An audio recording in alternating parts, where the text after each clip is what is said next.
ಪ್ರೀತಿಯ ಮುದ್ದು ವಿದ್ಯಾರ್ಥಿಗಳೇ, ನಾನು ನಿಮ್ಮ ಕನ್ನಡ ಶಿಕ್ಷಕಿ ವತ್ಸಲ ಮೂಲ್ಯಮನಿ.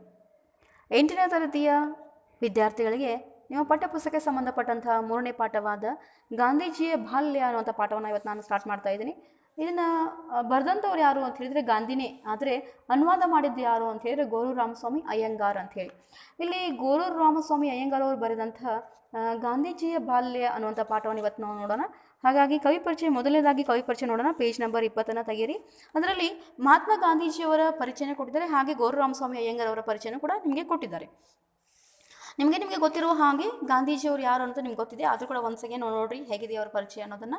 ರಾಷ್ಟ್ರಪಿತ ಮಹಾತ್ಮ ಗಾಂಧೀಜಿಯವರ ಪೂರ್ಣ ಹೆಸರು ಮೋಹನ್ ದಾಸ್ ಕರಮ್ಚಂದ್ರ ಗಾಂಧಿ ಅಂತ ಹೇಳಿ. ತಂದೆ ಹೆಸರು ಕರಮ್ಚಂದ್ರ ಗಾಂಧಿ, ತಾಯಿ ಹೆಸರು ಪುತ್ಲಿಬಾಯಿ. ಇವರು 1869 ಅಕ್ಟೋಬರ್ 2ರಂದು ಜನಿಸ್ತಾರ ಗುಜರಾತಿನ ಪೋರಬಂದರ್ನಲ್ಲಿ. ತಮ್ಮ ಬದುಕಿನ ಅನುಭವಗಳನ್ನು ಹಾಗೂ ಪ್ರಯೋಗಗಳನ್ನು ಕುರಿತು ಅವರೇ ಬರೆದಂತಹ ಮೈ ಎಕ್ಸ್ಪೀರಿಯನ್ಸ್ ವಿತ್ ದ ಟ್ರುತ್ ಅನ್ನುವಂತಹ ಜಗತ್ತಿನ ಹಲವು ಭಾಷೆಗಳಿಗೆ ಭಾಷಾಂತರಗೊಂಡಿದೆ ಅನ್ನುವಂಥದ್ದು. ಈ ಅವರ ಜೀವನಕ್ಕೆ ಸಂಬಂಧಪಟ್ಟಂತಹ ಒಂದು ಕೃತಿ ಯಾವುದು ಅಂತ ಹೇಳಿದ್ರೆ ಮೈ ಎಕ್ಸ್ಪೆರಿಮೆಂಟ್ ವಿತ್ ಟ್ರುತ್ ಅನ್ನುವಂಥ ಒಂದು ಕೃತಿಯನ್ನು ಬರೆದಿದ್ದಾರೆ. ಆದರೆ ಜಗತ್ತಿನ ಹಲವು ಭಾಷೆಗಳಿಗೆ ಭಾಷಾಂತರಗೊಂಡಿದೆ ಇದು ಅನ್ನುವಂಥದ್ದು. ಗಾಂಧೀಜಿಯವರ ಈ ಆತ್ಮಕಥೆಯನ್ನು ಗೋರೂರು ರಾಮಸ್ವಾಮಿ ಅಯ್ಯಂಗಾರ್ ಅವರು ಕನ್ನಡಕ್ಕೆ ಅನುವಾದ ಮಾಡಿದ್ದಾರೆ ಅಂತ. ನೆಕ್ಸ್ಟ್ ಬರುವಂಥವ್ರು ಯಾರು ಅಂತ ಹೇಳಿದ್ರೆ ಗೋರೂರು ರಾಮಸ್ವಾಮಿ ಅಯ್ಯಂಗಾರ್ ಅಂತ ಹೇಳಿ. ಗೋರೂರು ರಾಮಸ್ವಾಮಿ ಅಯ್ಯಂಗಾರ್ ಅವರು ಹಾಸನ ಜಿಲ್ಲೆಯ ಗೋರೂರು ಗ್ರಾಮದವರು. ಇವರು 1904 ಜುಲೈ 4ರಂದು ಜನಿಸ್ತಾರ. ಇವರು ಹೊಸಗನ್ನಡ ಸಾಹಿತ್ಯದ ಕಥೆ, ಕಾದಂಬರಿ, ಪ್ರಬಂಧ, ಜೀವನ ಚರಿತ್ರೆ, ಪ್ರವಾಸ ಕಥನೆ, ಅನುವಾದ ಮುಂತಾದ ಪ್ರಕಾರಗಳಲ್ಲಿ 60ಕ್ಕೂ ಹೆಚ್ಚು ಕೃತಿಗಳನ್ನು ಇವರು ಏನು ಮಾಡಿದ್ದಾರೆ, ರಚನೆ ಮಾಡಿದ್ದಾರೆ ಎನ್ನುವಂಥದ್ದು. ಹಾಗೆ ಅವರ ಕೃತಿಗಳಲ್ಲಿ ಗ್ರಾಮೀಣ ಸಂಸ್ಕೃತಿ ಹಾಗೂ ಗಾಂಧಿ ಚಿಂತನೆಗಳು ಕಾಣಬಹುದು. ಸ್ವಾತಂತ್ರ್ಯವೇ ಧರ್ಮ, ಹೇಮಾವತಿಯ ತೀರದಲ್ಲಿ ಮತ್ತು ಇತರ ಪ್ರಬಂಧಗಳು, ಹಳ್ಳಿಯ ಹಾಡು, ಮೆರವಣಿಗೆ, ನಮ್ಮ ಊರಿನ ರಸಿಕರು, ಗರುಡಗಂಬ ದಾಸಯ್ಯ ಮುಂತಾದ ಹಲವು ಕೃತಿಗಳನ್ನು ಇವರು ಏನು ಮಾಡಿದ್ದಾರೆ, ರಚನೆ ಮಾಡಿದ್ದಾರೆ ಅಂತೇಳಿ. ಇವರು 28 ಸೆಪ್ಟೆಂಬರ್ 1991ರಲ್ಲಿ ಏನಾಗ್ತಾರೆ, ನಿಧನ ಹೊಂತಾರೆ ಅನ್ನುವಂಥದ್ದನ್ನು. ಇಷ್ಟು ಮಹಾತ್ಮ ಗಾಂಧಿ ಮತ್ತು ಗೋರೂರು ರಾಮಸ್ವಾಮಿ ಅಯ್ಯಂಗಾರ್ ಅವರ ಪರಿಚಯ. ಇನ್ನೇ ಮುಂದೆ ನಾವು ಪಾಠಕ್ಕೆ ಹೋಗೋಣ ವಿದ್ಯಾರ್ಥಿಗಳೇ. ಪಾಠದಲ್ಲಿ ಏನಿದೆ, ಪೇಜ್ ನಂಬರ್ 17ರಲ್ಲಿ ಏನಿದೆ ನೋಡ್ರಿ. ಇಲ್ಲಿ ಗಾಂಧೀಜಿಯವರ ಬಾಲ್ಯ ಅಂದರೆ ಗಾಂಧೀಜಿಯವರ ಬಾಲ್ಯ ಜೀವನದ ಬಗ್ಗೆ ಗಾಂಧೀಜಿಯವರು ತಮ್ಮ ಆತ್ಮಕಥೆಯಲ್ಲಿ ಏನು ಮಾಡ್ತಾರೆ, ಹೇಳ್ತಾ ಹೋಗ್ತಾರೆ. ಏನಿರುತ್ತೆ ಅವರ ಜೀವನದಲ್ಲಿ 2 ಘಟನೆಗಳು ಪ್ರಮುಖವಾಗಿ ನಡೀತಾವೆ. ಆ 2 ಘಟನೆಗಳು ನಿಮ್ಗೆ ಗೊತ್ತಿದೆ. ಪ್ರತಿ ಸಲ ನೀವು ಗಾಂಧಿ ಜಯಂತಿ ಸೆಲೆಬ್ರೇಷನ್ ಮಾಡಬೇಕಾದ್ರೆ ಎಷ್ಟೋ ಸಲ ಭಾಷಣವನ್ನು ನೀವು ಕೇಳಿದಿರಿ. ಭಾಷಣ ಮಾಡಬೇಕಾದ್ರೆ ಗಾಂಧೀಜಿಯವರ ಜೀವನ ಚರಿತ್ರೆ ಹೇಳಿ ನಾವು ಮುಂದೆ ಹೋಗ್ತಿರ್ತೀವಿ. ಆದರೂ ಕೂಡ ಇನ್ನೊಂದು ಸಲ ಹೇಳ್ತೀನಿ. ಪೇಜ್ ನಂಬರ್ 17 ತೆಗೀರಿ. ಮೊದಲೇ ಪ್ಯಾರಾಗ್ರಾಫ್. ನನ್ನ ತಂದೆ ಪೋರಬಂದರನ್ನು ಬಿಟ್ಟು ರಾಜಕೋಟೆಯ ರಾಜಸ್ಥಾನಿಕ ನ್ಯಾಯಾಲಯದ ಸದಸ್ಯರಾಗಿ ಹೊರಟಾಗ ನನಗೆ ಕೇವಲ 7 ವರ್ಷಗಳು. ಅಲ್ಲಿ ನನ್ನನ್ನು ಪ್ರಾಥಮಿಕ ಶಾಲೆಗೆ ಸೇರಿಸಿದರು. ಆ ದಿನಗಳಲ್ಲಿ ನನಗೆ ಬೋಧಿಸಿದ ಉಪಾಧ್ಯಾಯರ ಹೆಸರುಗಳು ಮೊದಲಾದ ವಿವರಗಳೆಲ್ಲ ನನಗೆ ಚೆನ್ನಾಗಿ ನೆನಪಿದೆ. ನೋಡ್ರಿ, ಗಾಂಧೀಜಿಯವರು ಹೇಳ್ತಾರೆ, ನನ್ನ ತಂದೆ ಪೋರಬಂದರನ್ನು ಬಿಟ್ಟು ರಾಜಕೋಟೆಯ ರಾಜಸ್ಥಾನಿಕ ನ್ಯಾಯಾಲಯದಲ್ಲಿ ಸದಸ್ಯರಾಗಿ ಹೊರಟಾಗ ನನಗೆ ಕೇವಲ 7 ವರ್ಷ, ಅಂದರೆ 2ನೇ ಕ್ಲಾಸ್. ನನ್ನನ್ನು ಪ್ರಾಥಮಿಕ ಶಾಲೆಗೆ ಸೇರಿಸ್ತಾರೆ. ಆ ದಿನಗಳಲ್ಲಿ ನನಗೆ ಬೋಧಿಸಿದಂತಹ ಉಪಾಧ್ಯಾಯ ಹೆಸರುಗಳು ಮೊದಲಾದ ವಿವರಗಳೆಲ್ಲ ನನಗೆ ಚೆನ್ನಾಗಿ ಇವತ್ತು ಕೂಡ ನೆನಪಿದೆ. ಪೋರಬಂದರಿನಲ್ಲಿ ಇದ್ದಂತೆಯೇ ಇಲ್ಲಿಯೂ ನನ್ನ ವಿದ್ಯಾಭ್ಯಾಸ ವಿಷಯದಲ್ಲಿ ಹೇಳಬೇಕಾದ ಹೆಚ್ಚಿದ್ದೇನೂ ಇಲ್ಲ. ನೋಡಿರಿ, ಪೋರಬಂದರಿನಲ್ಲಿ ಹೆಂಗಿದ್ದಲ್ಲ ಹಂಗೆ ನಾನು ಇಲ್ಲಿ ಇದ್ದೆ. ನಾನು ಸಾಮಾನ್ಯ ಯೋಗ್ಯತೆಯುಳ್ಳ ವಿದ್ಯಾರ್ಥಿಯಾಗಿದ್ದೆನು. ಆ ಪಾಠಶಾಲೆಗೆ ಸಮೀಪದಲ್ಲಿದ್ದ ಮತ್ತೊಂದು ಶಾಲೆ ಮುಗಿಸಿ ಮುಂದೆ ಪ್ರೌಢಶಾಲೆಯನ್ನು ಮುಟ್ಟುವ ವೇಳೆಗೆ ನನಗೆ 12 ವರ್ಷ ತುಂಬಿತ್ತು. ನಾನು ಪ್ರಾಥಮಿಕ ಮುಗಿಸಿ ಪ್ರೌಢ ಶಿಕ್ಷಣಕ್ಕೆ ಹೋಗಬೇಕಾದ್ರೆ ನನಗೆ ಎಷ್ಟು ವರ್ಷ ಆಗಿತ್ತು, 12 ವರ್ಷ ಆಗಿತ್ತು. ಆ ಕಾಲದಲ್ಲಿ ನಾನು ಶಿಕ್ಷಕರಿಗಾಗಲಿ ಸ್ನೇಹಿತರಿಗಾಗಲಿ ಎಂದೂ ಸುಳ್ಳು ಹೇಳಿದ ನೆನಪಿಲ್ಲ. ನಾನು ಬಹಳ ನಾಚಿಕೆ ಸ್ವಭಾವನಾಗಿದ್ದೆನು. ಯಾರ ಜೊತೆಗೂ ಸೇರುತ್ತಿರಲಿಲ್ಲ. ನನ್ನ ಪುಸ್ತಕ, ಪಾಠಗಳು ಇವೇ ನನ್ನ ಮಿತ್ರರು. ಗಂಟೆ ಹೊಡೆಯುವ ಹೊತ್ತಿಗೆ ಶಾಲೆಗೆ ಹೋಗುವುದು, ಶಾಲೆ ಮುಗಿಯುತ್ತಲೇ ಮನೆಗೆ ಓಡುವುದು, ಇದು ನನ್ನ ದಿನನಿತ್ಯದ ಅಭ್ಯಾಸವಾಗಿತ್ತು. ನಾನು ನಿಜವಾಗಿಯೂ ಓಡಿಯೇ ಮನೆ ಸೇರ್ತಾ ಇದ್ದೆ, ಏಕೆಂದರೆ ನನಗೆ ಯಾರೊಂದಿಗೂ ಮಾತನಾಡುವಂಥ ಧೈರ್ಯವಿರಲಿಲ್ಲ. ಯಾರಿಗಾದರೂ ನನ್ನನ್ನು ಕುಚೋದ್ಯ ಮಾಡುವರೋ ಎಂಬ ಭಯ ನನಗಿತ್ತು. ನೋಡ್ರಿ, ಗಾಂಧೀಜಿನೂ ಕೂಡ ನಿಮ್ಮಂಗೆ, ನೀವು ಹಂಗಿಲ್ಲ ಬಿಡಿ. ಗಾಂಧೀಜಿಗೆ ನಿಮಗೆ ತುಂಬ ವ್ಯತ್ಯಾಸ ಇದೆ. ನಿಮ್ಗೇನಾದರೂ ಬೆಲ್ ಹೊಡಿತು ಅಂದರೆ ನೀವು ಮನೆಗೆ ಲಘು ಸೇರಂಗೇ ಇಲ್ಲ. ಆ ಫ್ರೆಂಡು ಈ ಫ್ರೆಂಡು ಎಲ್ಲ ತಿರುಗಾಡಿ ಕೊನೆಗೆ ನೀವು ಮನೆಗೆ ಹೋಗಿರ್ತೀರಿ. ಆದರೆ ಇವ್ರು ಹೆಂಗಿದ್ರು ಅಂದರೆ ಯಾರ ಶಿಕ್ಷಕರಿಗಾಗಲಿ ಅಥವಾ ಫ್ರೆಂಡ್ಸಿಗಾಗಲಿ ಸುಳ್ಳು ಹೇಳಿರಲಿಲ್ಲಂತೆ. ತುಂಬ ನಾಚಿಕೆ ಸ್ವಭಾವದವ್ರು, ತುಂಬ ನಾಚ್ಕೊತಾ ಇದ್ರಂತೆ. ಯಾರ ಜೊತೆನೂ ಮಾತಾಡ್ತಾ ಇರಲಿಲ್ಲಂತೆ. ಅವ್ರ ಪುಸ್ತಕ ಆಯ್ತು, ಅವ್ರ ಪಾಠ ಆಯ್ತು, ಇಷ್ಟೇ. ಆಮೇಲೆ ಗಂಟೆ ಹೊಡೆಯುವ ಹೊತ್ತಿಗೆ ಶಾಲೆಗೆ ಸೇರ್ತಾ ಇದ್ರಂತೆ. ಶಾಲೆ ಮುಗಿತಲೇ ಏನು ಮಾಡ್ತಾಯಿದ್ರು, ಮನೆಗೆ ಓಡ್ತಾ ಇದ್ರು. ಶಾಲೆ ಗಂಟೆ ಹೊಡೆಯಿತು ಅಂದರೆ ಸಾಕು, ಓಡಿ ಮನೆ ಸೇರ್ತಾ ಇದ್ರಂತೆ. ಇದು ನನ್ನ ದಿನನಿತ್ಯ ಅಭ್ಯಾಸ ಆಗಿತ್ತು. ತಾನು ನಿಜವಾಗಿ ಓಡಿಯೇ ಮನೆ ಸೇರ್ತಾ ಇದ್ದೆ, ಓಡ್ಕೊಂಡು ಮನೆಗೆ ಹೋಗ್ತಿದ್ರಂತವ್ರು. ಯಾಕೆಂದರೆ ಯಾರೊಂದಿಗೂ ಮಾತನಾಡುವಂಥ ಧೈರ್ಯ ಇರಲಿಲ್ಲ. ನೋಡ್ರಿ, ಯಾರ ಜೊತೆ ಮಾತಾಡಬೇಕಾದ್ರೆ ತುಂಬ ಹೆದರಿಕೆ ಸ್ವಭಾವದವ್ರು. ನೋಡ್ರಿ, ಅಂತಹ ಗಾಂಧಿ, ಅಂತಹ ಸೂಕ್ಷ್ಮ ಸ್ವಭಾವ ಇರ್ತಕ್ಕಂಥ ಗಾಂಧಿ ಬ್ರಿಟಿಷರನ್ನು ಬರೀ ಅಹಿಂಸೆಯಿಂದನ ನಮ್ಮ ಭಾರತವನ್ನು ಬಿಟ್ಟು ಓಡಿಸ್ತಾರೆ. ಇದು ಮೆಚ್ಚಬೇಕಾದದ್ದೇ. ಅವರ ಸ್ವಭಾವನ ನಾವು ನೆನಪಿಸ್ಕೊಂಡಾಗ ತುಂಬ ಸೂಕ್ಷ್ಮ ಸ್ವಭಾವ, ಒಟ್ಟು ಧೈರ್ಯ ಇರಲಿಲ್ಲ ಅವ್ರಿಗೆ. ಆದರೂ ಕೂಡ ಇಷ್ಟು ಅಹಿಂಸೆಯಿಂದ ಬ್ರಿಟಿಷರನ್ನು ನಮ್ಮ ಭಾರತವನ್ನು ಬಿಟ್ಟು ತೊಲಗಿಸ್ತಾರ ಅಂದರೆ ಅದನ್ನು ಮೆಚ್ಚಬೇಕಾದದ್ದೇ. ಯಾರಾದರೂ ನನ್ನನ್ನು ಕುಚ್ಚುದ್ದಿ ಮಾಡೋರು ಎಂಬ ಭಯ ನನಗಿತ್ತು. ಯಾರಾದರೂ ನನ್ನ ಕೀಟಲೆ ಮಾಡಿಬಿಟ್ರೆ ಹೇಗೆ ಅನ್ನುವಂಥ ಭಯದಿಂದ ಅವ್ರು ಏನು ಮಾಡ್ತಾಯಿದ್ರು, ಗಂಟೆ ಹೊಡೆದ ತಕ್ಷಣ, ಶಾಲೆ ಬಿಟ್ಟ ತಕ್ಷಣ ಏನು ಮಾಡ್ತಾಯಿದ್ರು, ಓಡಿ ಓಡಿ ಮನೆಯನ್ನು ಸೇರ್ತಾಯಿದ್ರು. ಪ್ರೌಢಶಾಲೆಯ ಮೊದಲನೇ ವರ್ಷದ ಪರೀಕ್ಷೆ ವೇಳೆ ನಡೆದ ಘಟನೆಯೊಂದನ್ನು ಹೇಳಬೇಕು. ಇನ್ಸ್ಪೆಕ್ಟರ್ ಮಿ ಗೈಲ್ಸ್ ಪರಿಶೀಲನೆಗಾಗಿ ಶಾಲೆಗೆ ಬಂದಿದ್ದರು. ಅವರು ಮೊದಲನೆಯ ತರಗತಿಯ ವಿದ್ಯಾರ್ಥಿಗಳಿಗೆ 5 ಪದಗಳನ್ನು ಬರೆಯಲು ಕೊಟ್ಟರು.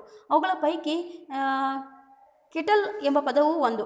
ನಾನು ಅದನ್ನು ತಪ್ಪಾಗಿ ಬರೆದೆ. ನಮ್ಮ ಉಪಾಧ್ಯಾಯರು ತಮ್ಮ ಪಾದರಕ್ಷೆಯ ತುದಿಯಿಂದ ನನ್ನನ್ನು ಎಚ್ಚರಿಸಲು ಪ್ರಯತ್ನಿಸಿದರು. ನೋಡಿರಿ, ಒಂದ್ಸಲ ಪ್ರೌಢಶಾಲೆಯ ಮೊದಲನೇ ವರ್ಷ ಪರೀಕ್ಷೆ ವೇಳೆಯಲ್ಲಿ ನನಗೇನಾಗಿತ್ತು ಅಂತಂದರೆ ಒಂದು ಘಟನೆ ನಡೀತು. ಏನು ಅಂತಂದರೆ, ಒಬ್ಬರು ಇನ್ಸ್ಪೆಕ್ಟರ್ ಬಂದಿದ್ದರು. ಈಗೆಲ್ಲ ನಿಮ್ಗೆ BO ಆಫೀಸಿಂದ ಬರ್ತಾರಲ್ಲ, ಹಂಗೆ ಒಬ್ಬರು ಬಂದಿದ್ದರು. ಮಿಸ್ಟರ್ ಗೇಲ್ಸ್ ಅನ್ನುವಂಥ ಪರಿಶೀಲನೆಗಾಗಿ ಬಂದಿದ್ದರು. ಅವರೆಲ್ಲ ಏನು ಮಾಡಿದರು ಅಂದರೆ, ಒಂದು 5 ಶಬ್ದ ಬರೆಯೋಕ್ಕೆ ಹೇಳಿದರು ಎಲ್ಲರಿಗೂ. ಅದರಲ್ಲಿ ಅವುಗಳ ಪೈಕಿ ಕೆಟಲ್ ಅನ್ನುವಂಥ ಒಂದು ಶಬ್ದವನ್ನು ಬರೀಲಿಕ್ಕೆ ಹೇಳಿದರು. ಆವಾಗ ಇವ್ರಿಗೆ ಬರೆಯೋಕ್ಕೆ ಬರೋದಿಲ್ಲ. ಅದು ಬರೆಯೋಕ್ಕೆ ಬರಲಿಲ್ಲ ತಕ್ಷಣ ಇವ್ರು ಏನು ಮಾಡ್ತಾರೆ, ಉಪಾಧ್ಯಾಯರು ತಮ್ಮ ಪಾದರಕ್ಷೆಯ ತುದಿಯಿಂದ ನನ್ನನ್ನು ಎಚ್ಚರ, ಹಂಗಲ್ಲ, ನೋಡಲ್ಲಿ ಪಕ್ಕಕ್ಕಿದ್ದಾರೆ, ಅವ್ರು ನೋಡ್ಕೊಂಡು ಬರ್ರಿ ಅನ್ನೋಂಥ ರೀತಿಯಲ್ಲಿ ಅವ್ರು ಏನು ಮಾಡ್ತಾರೆ, ತಮ್ಮ ಪಾದರಕ್ಷೆಯಿಂದ ಇವನಿಗೆ ತಿವಿತಾರೆ. ನಾನು ಆ ಸೂಚನೆಯಂತೆ ನಡೆಯಲಿಲ್ಲ. ಮುಂದಿನ ಹುಡುಗನ ಸ್ಲೇಟನ್ನು ನೋಡಿಕೊಂಡು ನನ್ನ ತಪ್ಪನ್ನು ತಿದ್ದುಕೊಳ್ಳಬೇಕೆಂಬುದು ನಮ್ಮ ಉಪಾಧ್ಯಾಯರ ಉದ್ದೇಶ. ಅದು ನನಗೆ ಒಪ್ಪಿಗೆ ಆಗಲಿಲ್ಲ.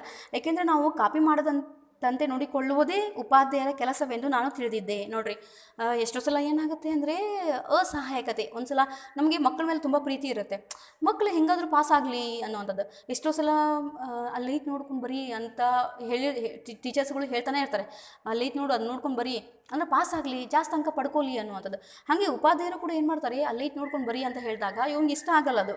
ಆದರೆ ಕಾಫಿ ಮಾಡಲಿಕ್ಕೆ ಇವರೇ ನಮಗೆ ಬೇಡ ಅನ್ನೋವಂಥವ್ರು ಇವರೇ ಮಾಡಿ ಅನ್ಲಿಕ್ಕತ್ತಾರಲ್ಲ ಅನ್ನುವಂಥದ್ದು ಕೂಡ ಇವರಿಗೆ ಒಂಥರ ಅನಿಸುತ್ತೆ.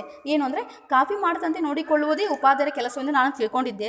ಇದರ ಪರಿಣಾಮವಾಗಿ ನಾನು ಹೊರತು ಉಳಿದ ಹುಡುಗರೆಲ್ಲ 5 ಪದಗಳನ್ನು ಸರಿಯಾಗಿ ಬರೆದಿದ್ದರು. ನೋಡಿರಿ, ನಾನು ಕಾಫಿ ಮಾಡೋದನ್ನು ತಡೆಯೋದು ಶಿಕ್ಷಕರ ಕೆಲಸ ಅಂತ ನಾನು ತಿಳ್ಕೊಂಡಿದ್ದೆ. ಹಾಗಾಗಿ ನಾನು ಬಿಟ್ಟು ಎಲ್ಲರೂ ಚೆನ್ನಾಗಿ ಬರೆದಿದ್ರು ಶಬ್ದಗಳನ್ನು, ನಾನೊಬ್ಬನೇ ದಡ್ಡ. ಇದಾದ ಮೇಲೆ ಉಪಾಧ್ಯಾಯರು ನನ್ನ ಮೂರ್ಖತನವನ್ನು ನನಗೆ ತೋರಿಸುವುದಕ್ಕೆ ಪ್ರಯತ್ನ ಪಟ್ಟರು. ಆದ್ದರಿಂದ ಇವರಿಗೆ ಶ್ರಮವಾಯಿತೆ ಹೊರತು ಕಾಪಿ ಮಾಡುವ ಕಲೆ ನನಗೆ ಕೊನೆಗೂ ಬರಲೇ ಇಲ್ಲ. ನೋಡಿರಿ, ಸುಮ್ಮನೆ ಟೀಚರ್ಸಿಗೆ ತ್ರಾಸಾಯಿತು, ನೋಡಿ ಬರಿ ಅಂತ ಹೇಳ್ಕೊಡೋದು. ನನಗೇನದು ಸರಿ ಅನ್ನಿಸ್ಲಿಲ್ಲ. ಇಷ್ಟಾದರೂ ಉಪಾಧ್ಯಾಯರಲ್ಲಿ ನನಗಿದ್ದ ಗೌರವ ಕಿಂಚಿತ್ತು ಕಡಿಮೆ ಆಗಲಿಲ್ಲ. ಏಕೆಂದರೆ ಹಿರಿಯರ ದೋಷಗಳನ್ನು ಎನಿಸದಿರುವುದು ನನ್ನ ಸ್ವಾಭಾವಿಕ ಗುಣವಾಗಿತ್ತು. ನೋಡಿರಿ, ಯಾರ ಹಿರಿಯರು ತಪ್ಪು ಮಾಡಿದರೆ, ಯಾರ ಟೀಚರ್ಸ್ ತಪ್ಪು ಮಾಡಿದರೆ, ಅವ್ರೇನು ಬಿಡ, ಅವರೇ ಕಾಫಿ ಮಾಡು ಅಂತ ಹೇಳ್ತಾರೆ, ಮತ್ತು ಅವ್ರೇನು ಒಳ್ಳೆ ಶಿಕ್ಷಕರಲ್ಲ ಅಂತ ನನಗೆ ಅನ್ನಿಸ್ಲಿಲ್ಲ. ಹಿರಿಯರ ದೋಷಗಳನ್ನು ಎನಿಸದಿರುವುದು ನನ್ನ ಸ್ವಭಾವವಾಗಿತ್ತು.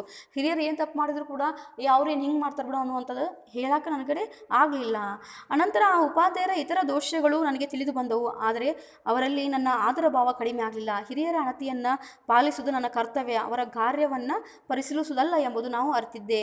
ನೋಡಿರಿ, ನಾನು ಏನು ಮಾಡಿದ್ದೆ, ಏನು ಅರ್ಥಕೊಂಡಿದ್ದೆ ಅಂದರೆ, ಕೇವಲ ಹಿರಿಯರು ಹೇಳಿದ್ದನ್ನು ನಾನು ಪಾಲಿಸ್ಬೇಕು, ಅವ್ರ ದೋಷಗಳನ್ನಲ್ಲ. ಎಷ್ಟೋ ಸಲ ನಿಮ್ಮ ಅಪ್ಪ ಅಮ್ಮ ತಪ್ಪು ಮಾಡಿರ್ತಾರೆ, ನೀವೇ ತಪ್ಪು ಮಾಡ್ತೀರಿ ನನಗೆ ಹೇಳ್ತೀರಿ, ನೀವು ಎಷ್ಟೋ ಸಲ ಅಂದಿರ್ತೀರಿ. ನೀವು ಒಂದ್ಸಲ ನೆನಪಿಸ್ಕೋರಿ, ಎಷ್ಟೋ ಸಲ ನೀವು ಏನು ಮಾಡ್ತೀರಿ ಅಂದರೆ, ನೀನು TV ನೋಡ್ತಿ, ನಂಗೆ TV ನೋಡ್ಬೇಡ ಅಂತೀಯಲ್ಲ ಅನ್ನೋದು.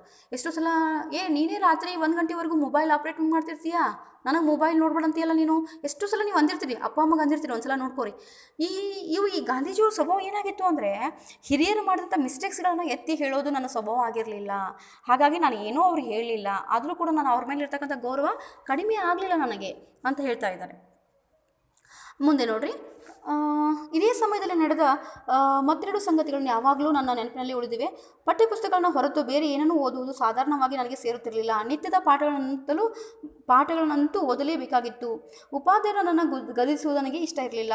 ಅವರಿಗೆ ಮೋಸ ಮಾಡಲು ನನಗೆ ಇಷ್ಟ ಇರಲಿಲ್ಲ. ಆದುದರಿಂದ ಪಾಠವನ್ನೇನೋ ಓದುತ್ತಿದ್ದೆ, ಆದರೆ ಪಾಠದಲ್ಲಿ ಮನಸ್ಸು ಇರುತ್ತಿರಲಿಲ್ಲ. ಹೀಗೆ ಪಾಠಗಳನ್ನೇ ಸರಿಯಾಗಿ ಓದುತ್ತಿಲ್ಲವೆಂದ ಮೇಲೆ ಇನ್ನೂ ಇತರ ಹೆಚ್ಚಿನ ವ್ಯಾಸಂಗದ ಪ್ರಶ್ನೆ ಎಲ್ಲಿ ಬಂತು? ನೋಡಿರಿ, ನಿಮ್ಮಂಥ ಸ್ಟೂಡೆಂಟ್ಸ್ ಗಾಂಧೀಜಿ ಅವ್ರಿಗೆ ಪಾಠ ಓದಲಿಕ್ಕೆ ಏನೋ ಟೀಚರಿಂದ ಬೇಯಿಸ್ಕೋಬಾರ್ದು ಅಂತೇಳಿ ಪಾಠ ಓದ್ತಾ ಇದ್ರು ಅವರು. ಹಾಗಾಗಿ ಅವ್ರು ಹಿಂಗಿದ್ರು ಅಂದರೆ, ಸಾಮಾನ್ಯವಾಗಿ ಪಾಠಗಳನ್ನು ಓದಲೇಬೇಕಾಗಿತ್ತು. ಪಾಠ ಬಿಟ್ಟು ಏನೂ ಓದ್ತಿರಲಿಲ್ಲ. ಉಪಾಧ್ಯಾಯರು ನನಗೆ ಗದರಿಸುವುದು ನನಗೆ ಇಷ್ಟ ಇರಲಿಲ್ಲ. ಅವರು ಟೀಚರ್ಸ್ ಏನು ಬಡಿತಾರೋ ಹೊಡಿತಾರೋ ಅಂತ ಹೇಳಿ ನಾನು ಪಾಠ ಓದ್ತಾ ಇದ್ದೆ. ಹೀಗೆ ಪಾಠಗಳನ್ನೇ ಸರಿಯಾಗಿ ಓದುತ್ತಿಲ್ಲವೆಂದ ಮೇಲೆ ಇನ್ನೂ ಇತರ ಹೆಚ್ಚಿನ ವ್ಯಾಸಂಗ ಪ್ರಶ್ನೆ ಎಲ್ಲಿಗೆ ಬಂತು? ನಾ ಬೇರೆ ಪುಸ್ತಕಗಳನ್ನು ಓದ್ತಾ ಇರಲಿಲ್ಲ. ಟೀಚರ್ಸಿಗೆ ಬೇಯ್ತಾರೆ ಅಂತ ಒಂದೇ ಒಂದು ಕಾರಣಕ್ಕೋಸ್ಕರ ನಾ ಪಾಠಗಳನ್ನ ಓದ್ತಾ ಇದ್ದೆ. ಆದರೆ ಹೇಗೂ ನಮ್ಮ ತಂದೆ ಕೊಂಡುಕೊಂಡು ಬಂದಿದ್ದ ಒಂದು ಪುಸ್ತಕ ನನ್ನ ಕಣ್ಣಿಗೆ ಬಿತ್ತು. ಅದರ ಹೆಸರು ಶ್ರವಣ ಪಿತೃಭಕ್ತಿ ನಾಟಕ. ಅದನ್ನು ನಾನು ಅತ್ಯಂತ ಆಸಕ್ತಿಯಿಂದ ಓದಿದೆ.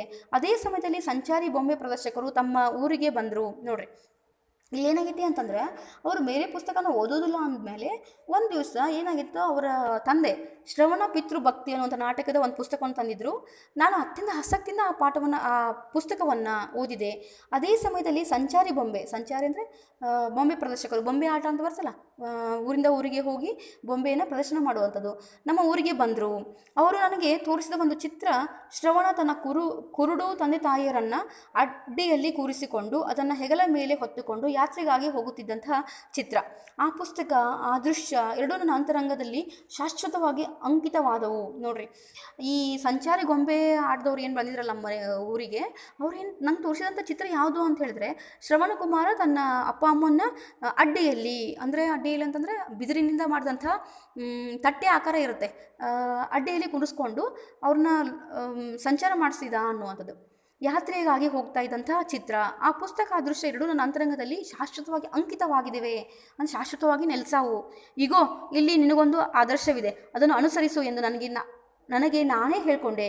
ಶ್ರವಣ ಮರಣ ಹೊಂದಲು ಅವನ ಮಾತಾಪಿತೃಗಳ ಅರ್ಥವಿಲಾಪ ನನ್ನ ಕಿವಿಗೆ ಈಗಲೂ ಕೇಳುವಂತಿದೆ. ಆ ರಾಗ ನನ್ನ ಹೃದಯವನ್ನು ಕರಗಿಸಿತು. ನಮ್ಮ ತಂದೆ ತಂದುಕೊಟ್ಟಿದ್ದ ರಾಗ ಮಾಲಿಕೆಯಲ್ಲಿ ಅದನ್ನು ಬಾರಿಸಲು ಕಲಿತೆ. ನೋಡ್ರಿ, ಎಷ್ಟೋ ಸಲ ನೀವು ಫಿಲ್ಮ್ ನೋಡ್ತಾ ಇರ್ತಾರೆ, ಅಥವಾ ನಾಟಕವನ್ನು ನೋಡ್ತಾ ಇರ್ತಾರೆ, ಅಥವಾ ಪಾಠವನ್ನು ಕೇಳ್ತಾ ಇರ್ತಾರೆ. ಟೀಚರ್ ಮಾಡುವಂಥ ಪಾಠಗಳನ್ನ ಕೇಳಬೇಕಾದ್ರೆ ಅದರಲ್ಲಿರ್ತಕ್ಕಂಥ ಒಂದು ಮಾರಲ್ ಎಜುಕೇಷನ್, ಅಂದರೆ ನೈತಿಕತೆ ಏನಿದೆ ಅಲ್ಲ, ಅದನ್ನು ನೀವು ಜೀವನದಲ್ಲಿ ಅಳವಡಿಸ್ಕೋಬೇಕು. ಫಾರ್ ಎಕ್ಸಾಂಪಲ್, ಇವ್ರು ಹೆಂಗೆ ಮಾಡಿದ್ದಾರೆ ಅಂತಂದರೆ, ಇವಾಗ ಏನು ಮಾಡಿದ ಗಾಂಧಿ ಅಂತಂದರೆ, ತನ್ನ ಮನಸ್ಸಿಗೆ ತಾನೇ ಹೇಳ್ಕೊತಾನೆ, ಈಗೋ ಇಲ್ಲಿ ನಿನಗೊಂದು ಆದರ್ಶವಿದೆ. ಶ್ರವಣಕುಮಾರ ಏನು ನಾಟಕ ಬೊಂಬೆ ಆಟವನ್ನು ನೋಡ್ತಾನಲ್ಲ, ನಿನಗೊಂದು ಆದರ್ಶ ಇದೆ, ಏನದಿನ ಅದನ್ನು ಜೀವನದಲ್ಲಿ ಅನುಸರಿಸ್ಕೋ ಅಂತ ಹೇಳ್ತಾರೆ. ಅವನ ಮಾತಾಪಿತೃಗಳ ಅರ್ಥವಿಲಾಪ, ಅವನ ಶ್ರವಣಕುಮಾರ ಸಾಯ್ತಾನೆ. ಶ್ರವಣಕುಮಾರ ಸತ್ತ ಮೇಲೆ ಈ ಕುರುಡು ತಂದೆ ತಾಯಿಗಳು ಏನು ಮಾಡ್ತಾರೆ ಅಂತಂದರೆ, ಅರ್ಥವಿಲಾಪ ಅಂದರೆ ಅಳೋದು. ನನ್ನ ಕಿವಿಗೆ ಈಗಲೂ ಕೂಡ ರಾಗ ಕೇಳುವಂತಿದೆ, ಈಗಲೂ ಕೂಡ ಕೇಳ್ತಾ ಇದೆ. ಆ ರಾಗ ನನ್ನ ಹೃದಯವನ್ನು ಕರಗಿಸಿತು. ಅಲ್ಲೇ ನಾವು ಫಾರ್ ಎಕ್ಸಾಂಪಲ್ ಈಗ ಬೊಂಬೆ ಆಟದವ್ರು ಏನು ಮಾಡಿದರು ಅಂದರೆ, ಈ ಅಪ್ಪ ಅಮ್ಮ ಆಳಬೇಕಾದ್ರೆ ಒಂದು ರಾಗವನ್ನು ಬಾರಿಸಿದ್ರು ಅವರು. ನನ್ನ ಕಿವಿಗೆ ಈಗಲೂ ಕೇಳುವಂತಿದೆ ಆ ರಾಗ. ಆ ರಾಗವನ್ನು ನಾನು ಕೂಡ ಏನು ಮಾಡ್ತೀನಿ, ಅವರಪ್ಪ ರಾಗಮಾಲಿಕೆಯಲ್ಲಿ ಅದನ್ನು ಬಾರಿಸಲು ಕಲಿತೆ. ರಾಗಮಾಲಿಕೆ ಅಂಥೇಳಿ ಒಂದು ಇದು, ಈಗ ನಿಮಗೆ ಹೆಂಗೆ ಮ್ಯೂಸಿಕ್ ಬಾರಿಸಲಿಕ್ಕೆ ಇನ್ಸ್ಟ್ರೂಮೆಂಟ್ ಅದರಲ್ಲಿ ಇವ್ರು ಏನು ಮಾಡ್ತಾರೆ, ಈ ರಾಗವನ್ನು ಬಾರ್ಸೋಕ್ಕೆ ಟ್ರೈ ಮಾಡಿದರು ಅನ್ನೋದು. ಮತ್ತೊಂದು ನಾಟಕಕ್ಕೆ ಸಂಬಂಧಿಸಿದಂತೆ ಇದೇ ಬಗೆಯ ಪ್ರಸಂಗ ನಡೆಯಿತು. ಆ ಕಾಲದಲ್ಲಿ ಒಂದು ನಾಟಕ ಮಂಡಳಿಯವರು ಪ್ರದರ್ಶಿಸುತ್ತಿದ್ದಂಥ ನಾಟಕವೊಂದನ್ನು ನೋಡಲು ನಮ್ಮ ತಂದೆಯವರು ನನಗೆ ಅನುಮತಿ ಕೊಟ್ಟರು. ಅದು ಹರಿಶ್ಚಂದ್ರ ನಾಟಕ. ನೋಡ್ರಿ, ಅವ್ರ ತಂದೆ ಒಂದು ನಾಟಕವನ್ನು ನೋಡ್ಲಿಕ್ಕೆ ಒಂದು ಅನುಮತಿ ಕೊಟ್ಟಿದ್ರು. ಅದು ನಾಟಕ ಯಾವುದು ಅಂದರೆ ಹರಿಶ್ಚಂದ್ರ ನಾಟಕ. ಅದು ನನ್ನ ಮನಸ್ಸನ್ನು ಸೂರೆಗೊಂಡಿತ್ತು. ಇದನ್ನು ಎಷ್ಟು ನೋಡಿದ್ರೂ ನನಗೆ ತೃಪ್ತಿ ಆಗಲಿಲ್ಲ. ಆದರೆ ಎಷ್ಟು ಸಲ ನೋಡಲು ಅನುಮತಿ ಕೊಟ್ಟಾರೂ ಅವರ ಹುಚ್ಚು ನನ್ನನ್ನು ಈಗಲೂ ರಾತ್ರಿ ಬಿಡಲೇ ಇಲ್ಲ.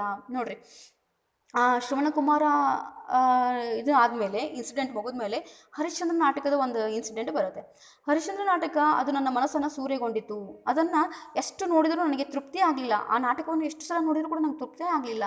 ಆದರೆ ಎಷ್ಟು ಸಲ ನೋಡಲು ಅನುಮತಿ ಕೊಟ್ಟಾರೂ ಅದರ ಹುಚ್ಚು ನನ್ನನ್ನು ಈಗಲೂ ರಾತ್ರಿ ಬಿಡಲೇ ಇಲ್ಲ. ನೋಡ್ರಿ, ಅದರ ಹುಚ್ಚು ಮಾತ್ರ ನನ್ನನ್ನು ಹಗಲು ರಾತ್ರಿ ಬಿಡಲೇ ಇಲ್ಲ ಅನ್ನುವಂಥದ್ದು. ಹಗಲು ರಾತ್ರಿನೂ ಕೂಡ ಆ ನಾಟಕವನ್ನು ನೋಡಬೇಕು ಅನ್ನುವಂಥದ್ದು ಅವರ ಮನಸ್ಸಲ್ಲಿ ಹೊಕ್ಕೊಂತು. ಹಗಲು ರಾತ್ರಿ ಬಿಡಲೇ ಇಲ್ಲ. ಲೆಕ್ಕವಿಲ್ಲದಷ್ಟು ಸಲ ನಾನೇ ಹರಿಶ್ಚಂದ್ರನಾಗಿ ಆ ನಾಟಕವನ್ನು ಅಭಿನಯಿಸಿಕೊಂಡೆ. ಎಲ್ಲರೂ ಏಕೆ ಹರಿಶ್ಚಂದ್ರನಂತೆ ಸತ್ಯಸಂಧರಾಗಿರಬಾರದು? ಇದೇ ಹಗಲು ರಾತ್ರಿ ನನ್ನನ್ನು ನಾನೇ ಕೇಳಿಕೊಳ್ತಂದ ಪ್ರಶ್ನೆ. ಯಾಕೆ ಹರಿಶ್ಚಂದ್ರನ ಗತೆ ಎಲ್ಲರೂ ಸತ್ಯವನ್ನು ಹೇಳಬಾರ್ದು? ಹಗಲು ರಾತ್ರಿ ಇವರೇ ಕೇಳ್ಕೊತಾ ಇದ್ರಂತೆ. ಸತ್ಯವನ್ನು ಅನುಸರಿಸಬೇಕು. ಹರಿಶ್ಚಂದ್ರ ಸತ್ಯಕ್ಕಾಗಿ ಪಟ್ಟ ಕ್ಲೇಶವನ್ನೆಲ್ಲ, ಆಪತ್ತುವನ್ನೆಲ್ಲ ನಾನು ಪಡಬೇಕು. ಇದೊಂದೇ ನನ್ನ ಮನಸ್ಸಿನಲ್ಲಿ ಸ್ಫೂರ್ತಿ ತುಂಬಿದ ಆದರ್ಶ. ಕ್ಲೇಶ ಅಂತ ಬರುತ್ತೆ, ಅವನು ಎಷ್ಟು ಕಷ್ಟಪಟ್ಟನಲ್ಲ ಅಷ್ಟು ಕಷ್ಟ ಅಥವಾ ಆಪತ್ತುಗಳನ್ನ ನಾನು ಜೀವನದಲ್ಲಿ ಪಡ್ಕೋಬೇಕು ಅನ್ನುವಂಥದ್ದನ್ನು ಮನಸ್ಸಿನಲ್ಲಿ ಸ್ಫೂರ್ತಿ ತುಂಬಿದ ಆದರ್ಶ ಆಗಿತ್ತು. ಹರಿಶ್ಚಂದ್ರನ ಕಥೆಯನ್ನು ನಾನು ಅಕ್ಷರಶಃ ನಂಬಿದೆನು. ನೆನಪು ಮಾಡಿಕೊಂಡು ಪದೇ ಪದೇ ಅಳುತ್ತಾ ಇದ್ದೆ. ಹರಿಶ್ಚಂದ್ರ ಐತಿಹಾಸಿಕ ವ್ಯಕ್ತಿ ಆಗಿರಲಾರ ಎಂಬುದು ಇಂದು ನನ್ನ ಬುದ್ಧಿಗೆ ಗೋಚರಿಸುತ್ತದೆ. ನೋಡ್ರಿ, ಇತಿಹಾಸದಲ್ಲಿ ಎಲ್ಲರೂ ಹರಿಶ್ಚಂದ್ರನ ಬಗ್ಗೆ ಓದಂಗಿಲ್ಲ. ನೀವು ಮೌರ್ಯ ಸಾಮ್ರಾಜ್ಯ ಸ್ಥಾಪಕ ಚಂದ್ರಗುಪ್ತ ಮೌರ್ಯನ ಓದ್ತೀರಿ, ಅಶೋಕ ಓದ್ತೀರಿ, ಬಿಂದುಸಾರನ ಬಗ್ಗೆ ಓದ್ತೀರಿ, ಅವರಿಗೆ ಹಲವಾರು ಸಾಮ್ರಾಜ್ಯಗಳ ಬಗ್ಗೆ ಓದ್ತೀರಿ. ಆದರೆ ಹರಿಶ್ಚಂದ್ರನ ಬಗ್ಗೆ ಅಥವಾ ಶ್ರವಣಕುಮಾರನ ಬಗ್ಗೆ ಎಲ್ಲೂ ಇತಿಹಾಸದಲ್ಲಿ ಬರೆದಿಲ್ಲ. ಈಗ ನನಗೆ ಗಮನಕ್ಕೆ ಬರ್ತಾ ಇದೆ. ಶ್ರವಣ ಇಬ್ಬರೂ ಶ್ರವಣ ಇಬ್ಬರೂ ಜೀವಂತ ವ್ಯಕ್ತಿಗಳು. ಆ ನಾಟಕಗಳನ್ನು ಓದಿದರೆ ಮತ್ತೆ ಮೊದಲಿನಂತೆ ನಾನು ಕಣ್ಣೀರು ಹಾಕದೇ ಇರಲಾರೆಂಬುದು ನನ್ನ ನಂಬಿಕೆ. ನೋಡಿರಿ, ಹರಿಶ್ಚಂದ್ರ ಇರ್ಬೋದು, ಶ್ರವಣ ಇಬ್ಬರೂ ಜೀವಂತ ವ್ಯಕ್ತಿಗಳವರು. ಆ ನಾಟಕವನ್ನು ನಾವು ಓದಿದಾಗೆಲ್ಲ ನನಗೆ ಈಗ ಕೂಡ ಕಣ್ಣೀರು ಬರೋದು. ಕಣ್ಣೀರು ಹಾಕದೇ ಇರಲಾರೆ ಅಂಥೇಳಿ ಏನು ಮಾಡ್ತಾರೆ ಹೇಳ್ತಾರೆ. ಗಾಂಧೀಜಿಯವರ ಜೀವನದಲ್ಲಿ ನಡೆದಂಥ 2 ಘಟನೆಗಳು, ಒಂದು ಟೀಚರ್ದ ಘಟನೆ, ಇನ್ನೊಂದು ಶ್ರವಣಕುಮಾರ ಮತ್ತು ಹರಿಶ್ಚಂದ್ರ ನಾಟಕದ 2 ಘಟನೆಗಳು. 3 ಘಟನೆಗಳಿಂದ ಏನು ಮಾಡ್ತಾರೆ ಅಂತಂದರೆ ಗಾಂಧೀಜಿಯವರು ತಮ್ಮ ಜೀವನವನ್ನು ಬದಲಾಯಿಸ್ಕೊಳ್ತಾರೆ ಅಂತ ಹೇಳ್ತಾ, ನೀವು ಕೂಡ ಈ ಪಾಠವನ್ನು ಕೇಳಿದಿರಿ, ನೀವು ಕೂಡ ಜೀವನದಲ್ಲಿ ತಪ್ಪನ್ನು ಮಾಡಬೇಡ್ರಿ ಅಂತ ಹೇಳ್ತಾ ನಾನು ಪಾಠವನ್ನು ಮುಗಿಸ್ತಾ ಇದ್ದೀನಿ. ವಿದ್ಯಾರ್ಥಿಗಳೇ, ನೀವು ಇದನ್ನು ಓದಿ ಸಂಬಂಧಪಟ್ಟಂಥ ಪ್ರಶ್ನೋತ್ತರಗಳನ್ನು ಬರೀರಿ ಅಂತ ಹೇಳ್ತಾ ನನ್ನ ತರಗತಿಯನ್ನು ಮುಗಿಸ್ತಾ ಇದ್ದೀನಿ. ಧನ್ಯವಾದಗಳು.